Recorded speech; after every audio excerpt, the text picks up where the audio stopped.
bạn, hôm nay mình hẹn các bạn đi ăn trưa với mình. Ăn cái món mà hắc khảo chiên của người Đài Loan. Cái tiệm này là chi nhánh rất là nhiều nhiều trên cái đất nước Đài Loan hết rồi. Ba Phan Yên Xì. Bây giờ mình đi vô mua.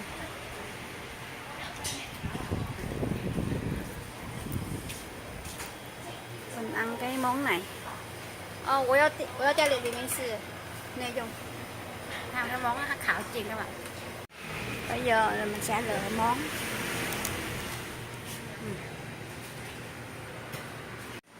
Là mình đồ xong rồi mình đi vô ăn các bạn. Chờ người ta đem vô. Cái món hắc khảo chiên vô rồi các bạn. Mình mua có ba khẩu vị. Còn này là canh chua của người Hoa các bạn. Cái món này là hắc khảo chiên các bạn. Đây là món canh chua.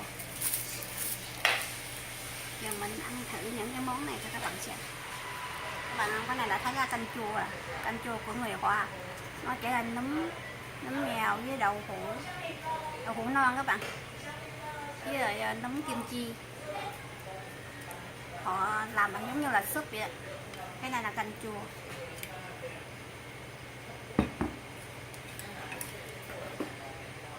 Còn đây là hắc khảo chiên. Mình coi ra. Cái này là hắc khảo chiên các bạn.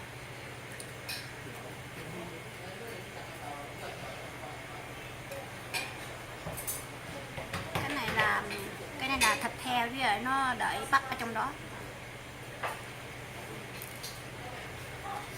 Còn thử các bạn hả? Bắp với thịt heo.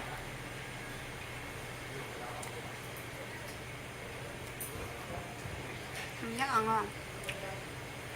Họ chiên nó giòn ăn ngon lắm. Giờ mình ăn cái khẩu vị khác nữa nha. Cái này là gói kim chi của kim chi Hàn Quốc các bạn. Giờ mình cắn ra thử các bạn xem.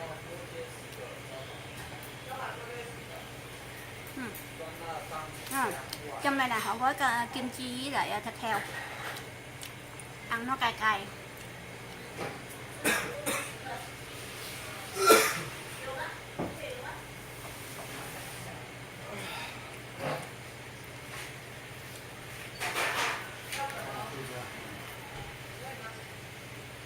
Còn cái này là họ gói thịt với lại hẹ các bạn. Cái này là hẹ. Giờ mình cắn ra ăn thử.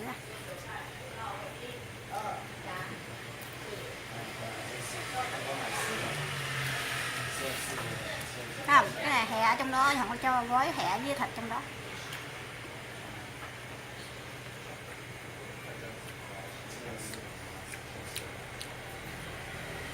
Cái này rất là nhiều khẩu vị nhưng mà rất này ít khách đó, nó chỉ có người ta chỉ chiên ra có 3 khẩu vị thôi. Cái này là hẹ, cái này là kim chi Hàn Quốc, còn này là gói thịt với lại bắp. Thì tối giấc này mình mới ăn trưa các bạn.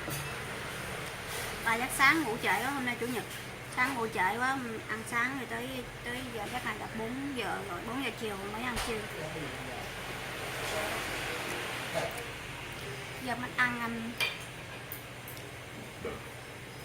ăn thử cái canh chua của người Hoa ha. Cái này là có nấm Nam Cô cho nên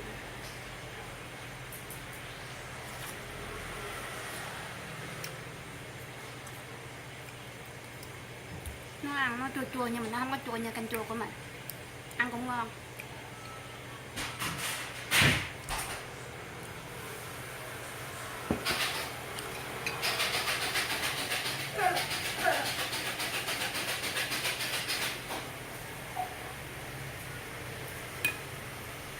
Chấm với nước chấm này.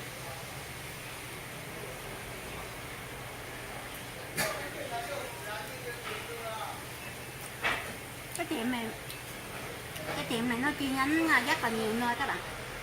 Chỉ có một xã vậy thôi nó chi nhánh rất là nhiều chỗ.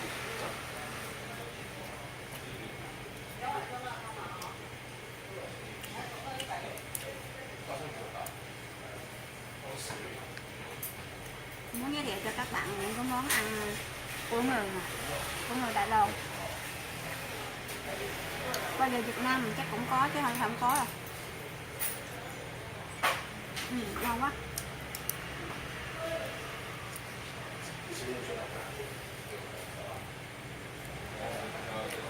Sống ở Đài Loan các bạn. Cái này mà ai không biết ăn cay thì chắc không ăn đâu, tại vì nó kim chi là nó cay cay chua chua. Nhìn thấy ngon các bạn.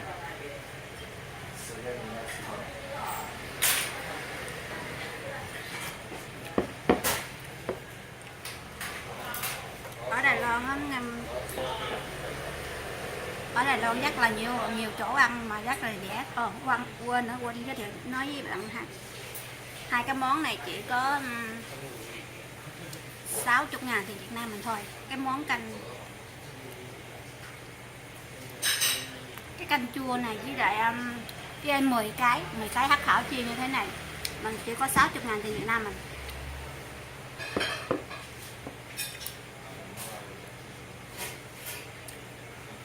Cái này là món ăn giản dị thôi chứ không có là gọi là kêu xa, bán cho những người bệnh nhân. Nhưng mà ở công ty chắc là thích kêu những cái món này, họ chắc chưa họ không đi ra ngoài ăn cơm á, lại họ kêu cái món này. Như công ty của mình nó thường kêu cái món này lắm, nhưng mà ăn cái này nó không có đủ no.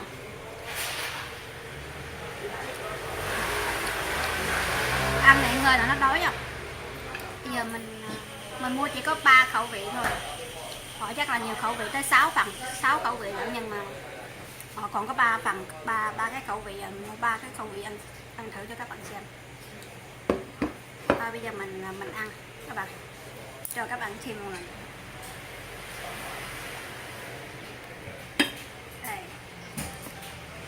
Đây là canh chua của người Hoa nha. Canh chua của họ không có giống như canh chua của mình. Canh chua của mình có đẩy rau cải cá này vô, còn rau cua các bạn thấy không? Canh chua gì mà nước không à, có măng, có nấm kim chi, có nấm mèo, với lại một miếng mấy sợi thịt thôi vậy đó. Một đĩa là 30 mấy đồng, 30 mấy ngàn tiền Việt Nam một tô canh như 30 mấy ngàn, còn này cũng 30 mấy ngàn.